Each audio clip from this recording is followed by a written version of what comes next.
प्रबल तो hi hello friends नमस्कार मु स्वागत कर शिव सौम्या खटीपटे आउ गोटे ब्लॉग को। तो आज ब्लॉग रे सौम्या बहुत खुशी अच्छा कौन पर खुशी अच्छे ब्लॉग रे जानवे। तो ये आप रिक्वेस्ट करूँ ब्लॉग को सब्सक्राइब करूँ आमको सपोर्ट करूँ लाइक कमेंट शेयर करूँ। तो देखो तो फ्रेंड्स एकन भाई भार आनिक देखु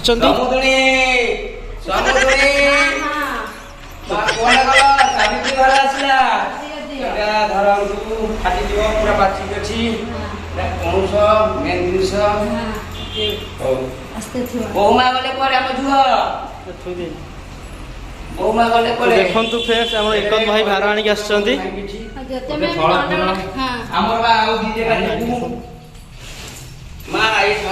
देखिलु भल लगुच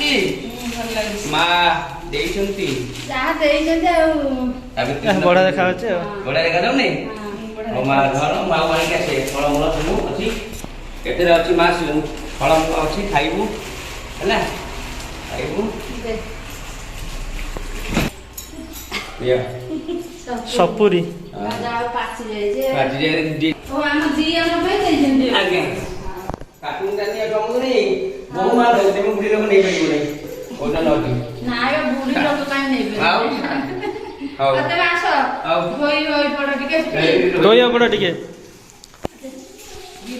गरम प्रबल गरम प्रबल गरम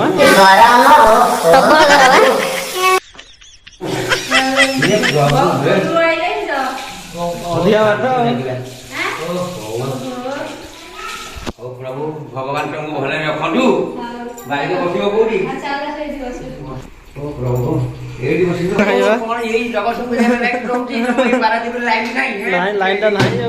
हाँ मत जल्दी जल्दी दियो मु डायबिटीज लोक मीठा मीठा खाई पान फान खाओ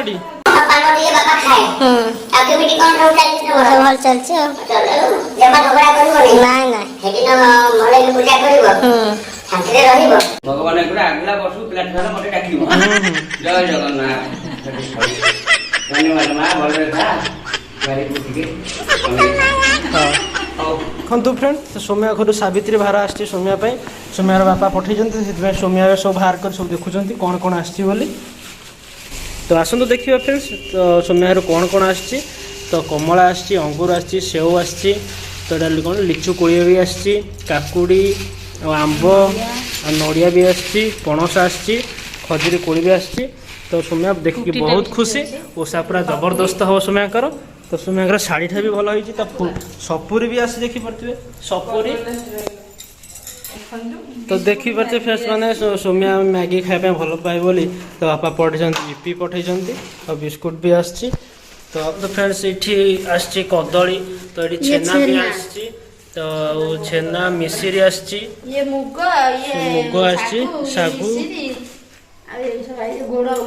तो जी पूरा देखी पारते पूरा गोटे बेपार अच्छी पूरा देखी पारते फुटीटा सेपटे थुआई तो ये आसी चूड़ी भी आसी देखु चूड़ीटा भी बहुत सुंदर है शंखा सिंदूर अलता सब आसी मो किसी आसी ना मो गोटे लुंगी पठे भल होता। तो ये सपुरी भी आसी सपुरी यहाँ देखो फुटी आसी फुटी फाटीगला हाथ रू पड़ी आमर। तो देखो फ्रेंड्स सौम्याकर शाढ़ीटा केते सुंदर है तो सावित्री शाढ़ीटा सौम्याकर बहुत सुंदर लगुच देखिपे अति सुंदर है सौम्या आज पूरा मन मन बहुत खुशी सौम्या बाहर आसी तो मो किसी आसी ना मो गोटे लुंगी फुंगी दादा पठे भल होता तो भिडियो मध्यम मो ससुर को कहूँ मो गोटे लुंगी फुंगी पठे था भल होता लुंगी फुंगी पठेले ना मतलब बरमुंडा पैंट पठे था सावित्री कौन एका झुआर जोईर नुह जोई कौन खाली पुराणा पिंध कथा। तो फ्रेंड्स मैंने आपण मैंने देखिपे तो चाट आमर प्रिपेरेसन चली तो चाट रे मो पापड़ी भांगी पकाऊँगी तादेह पियाज कनफ्लेक्स सब पकईकि रेडी कर चाट अति सुंदर भाव देखा जमी लगुच खावा भी टेस्टी लगे।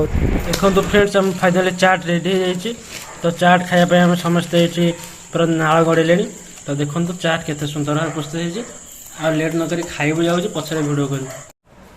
तो फ्रेंड्स मैंने ये ब्लॉग आपको केमी लगे प्लीज दयाकोरी कमेंट बॉक्स में मतामत दिंतु। एवं आम ब्लॉग शेष कर जय जगन्नाथ नमस्कार।